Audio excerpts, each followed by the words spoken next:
আচ্ছা, আমরা আজকে বাংলাদেশ জাতীয়তাবাদী স্বেচ্ছাসেবক দলের প্রোগ্রামে আসছি, তাই না? আর আমরা আসছি কেন বলতে পারবেন? কেন আসছি? এই যে লেখা আছে ৩১ দফা শীর্ষক আলোচনা। এখন যারা স্বেচ্ছাসেবক দল আছেন, স্বেচ্ছাসেবক দলের প্রতিষ্ঠা বার্ষিকী কবে জানা আছে? কেউ বলতে পারবেন? স্বেচ্ছাসেবক দলের প্রতিষ্ঠা বার্ষিকী কবে? প্রতিষ্ঠা বার্ষিকী কবে, তারিখটা? আর আমরা যে ৩১ দফা নিয়ে আসছি, এই ৩১ দফা তারুণ্যের অহংকার জনাব তারেক রহমান কত তারিখ কত সালে ঘোষণা করছে? তাহলে আমাদের শুধু কর্মী হলেই হবে না, আমাদের দক্ষ, শিক্ষিত, যোগ্যতা সম্পন্ন কর্মী হতে হবে। যাই হোক, আমাদের ৩১ দফা ঘোষণা করেছেন আমাদের তারুণ্যের অহংকার, আমাদের দলের ভারপ্রাপ্ত চেয়ারম্যান জনাব তারেক রহমান 13 জুলাই 2023 সালে। আর বাংলাদেশ জাতীয়তাবাদী স্বেচ্ছাসেবক দল প্রতিষ্ঠা হয় 19 আগস্ট 1980 সালে। আশা করব আমরা সবাই এভাবে জেনে শুনে বুঝে আমরা মানুষের সামনে তাহলে বলতে পারব। ধন্যবাদ আজকের উপস্থিতির সবাইকে। উপস্থিত আছেন অত্র ইউনিয়নের স্বেচ্ছাসেবক দলের সভাপতি জসিম ভাই, উপস্থিত আছে বাংলাদেশ জাতীয়তাবাদী স্বেচ্ছাসেবক দল কোচো উপজেলা শাখার সাধারণ সম্পাদক নাসির মির্জা, উপস্থিত 12 নং আশাপুর ইউনিয়নের স্বেচ্ছাসেবক দলের বিভিন্ন স্তরের নেতাকর্মী, ওয়ার্ডের নেতাকর্মীরা, সবাইকে জানাই জননেতা জনাব মোশাররফ হোসেন মিয়াজি ভাইয়ের পক্ষ থেকে ঈদের শুভেচ্ছা, ঈদ মোবারক। আমরা যেহেতু আজকে ৩১ দফা নিয়ে আলোচনা করতে এসেছি, ৩১ দফার মধ্যে আজকে শুধু আশরাফপুর ইউনিয়নে ৩১ দফা নিয়ে আলোচনা করলে শেষ করা যাবে না।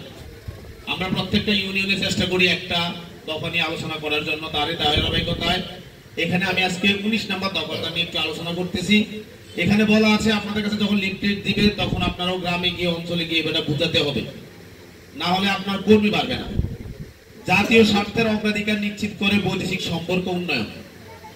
বাংলাদেশের যে পররাষ্ট্রনীতি, অন্য দেশের সাথে সম্পর্ক কি হবে তার একটা মূল উক্তি আছে, friendship for all, mileage two নান, অর্থাৎ বন্ধুত্ব সকলের সাথে, কারোর সাথে শত্রুতা না। ঠিক আগামী রাষ্ট্রনায়ক, বাংলাদেশের রাখাল রাজা, আমাদের দলের প্রতিষ্ঠাতা, স্বাধীনতার ঘোষক জিয়াউর রহমানের সুযোগ্য সন্তান, তিনিও 2023 সালের 13 জুলাই ঘোষণা করেছেন জাতীয় স্বার্থের অগ্রাধিকার নিশ্চিত করে বৈদেশিক সম্পর্ক উন্নয়ন। আমরা আমাদের পার্শ্ববর্তী দেশ, অন্যান্য যে সকল দেশ আছে বিশ্বে, তাদের সাথে আমরা সম্পর্ক করব, গোলামী সম্পর্ক না, আমরা সর্ব বন্ধুত্বের সম্পর্ক করব। আগে নিজেদের স্বার্থ দেখব, আমরা নিজেদের স্বার্থ, এখানে বলা হচ্ছে জাতীয় স্বার্থ, অর্থাৎ বাংলাদেশের স্বার্থকে অগ্রাধিকার দেওয়া হবে, এই নিয়মে বৈদেশিক সম্পর্ক করব। আমরা যেমন তার আগের যে স্বৈরাচার সরকার ছিল, সেই স্বৈরাচার সরকারের বিভিন্ন মন্ত্রী এমপিরা বলছে না যে ইন্ডিয়ার সাথে আমাদের সম্পর্ক হচ্ছে স্বামী স্ত্রীর মতো। কেন? আবার বলা হয়েছে যে ইন্ডিয়াকে আমরা এমন কিছু দিছি যে জীবনে ভুলতে পারবে না।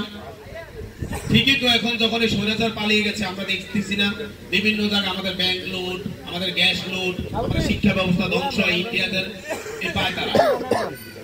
কিন্তু বাংলাদেশ জাতীয়তাবাদী দলের ভারপ্রাপ্ত চেয়ারম্যান তিনি সুন্দরভাবে উল্লেখ করেছেন প্রত্যেকটা দেশের সাথে আমাদের সম্পর্ক হবে, সেটা অবশ্যই আমাদের জাতীয় স্বার্থকে অগ্রাধিকার দিয়ে। সুপ্রিয় বন্ধুগণ, আশরাফপুর ইউনিয়ন আমাদের কোচুয়ার মধ্যে সবচেয়ে একটি মডেল ইউনিয়ন। এই ইউনিয়নের স্বেচ্ছাসেবক দলের নেতা কর্মীরা যেভাবে উজ্জীবিত হয়ে আজকে এখানে উপস্থিত হয়েছেন, এই জন্য আপনাদেরকে জানাচ্ছি ধন্যবাদ। আমরা জননেতা জনাব মোশাররফ হোসেন মিয়াজি ভাইয়ের হাতকে শক্তিশালী করার জন্য কচুয়ায় স্বেচ্ছাসেবক দল, ছাত্র দল ও যুব দলের যেই 12টা ইউনিয়নে এভাবে কর্মী সভা হচ্ছে, তারই ধারাবাহিকতা তো আজকে এই 12 নং আশাপুর স্বেচ্ছাসেবক দলের প্রোগ্রাম হচ্ছে, তাই নাকি? কিন্তু দেখেন, যারা এই বিএনপি নামধারীরা বিএনপি নাম ধারণ করে বিভিন্ন রকম কাজের ভাগ বাটোয়ারা নিয়ে ব্যস্ত আছে, তারা কি এভাবে কর্মী সভা করতেছে? না, করতেছে না, কারণ তারা সমিতির লোক। যদি কমিটির লোক হতো তাহলে কমিটির কার্যকলাপ করার জন্য, কমিটির সদস্য বৃদ্ধি করার জন্য, দেশনায়ক তারেক রহমানের ভিশনকে মানুষের ধারে ধারে পৌঁছে দেওয়ার জন্য তারা এইভাবে কর্মী সভা করত।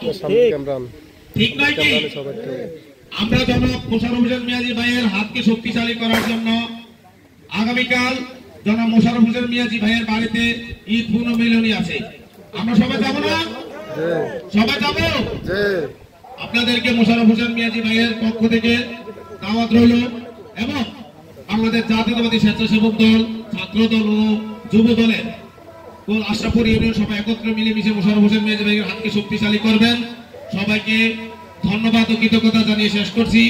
বাংলাদেশ জিন্দাবাদ, বাংলাদেশ জাতীয়তাবাদী দল জিন্দাবাদ, তারুণ্যের অহংকার তারেক রহমান জিন্দাবাদ, কচুয়ার মা মাটি ও মানুষের নেতা জনাব মোশাররফ হোসেন মিয়াজি ভাই জিন্দাবাদ। সবাইকে ধন্যবাদ। আসসালামু আলাইকুম ওয়া রাহমাতুল্লাহি ওয়া বারাকাতুহু। ধন্যবাদ শাহ ইমরান ভাইকে। এখন আজান হচ্ছে, আমরা একটু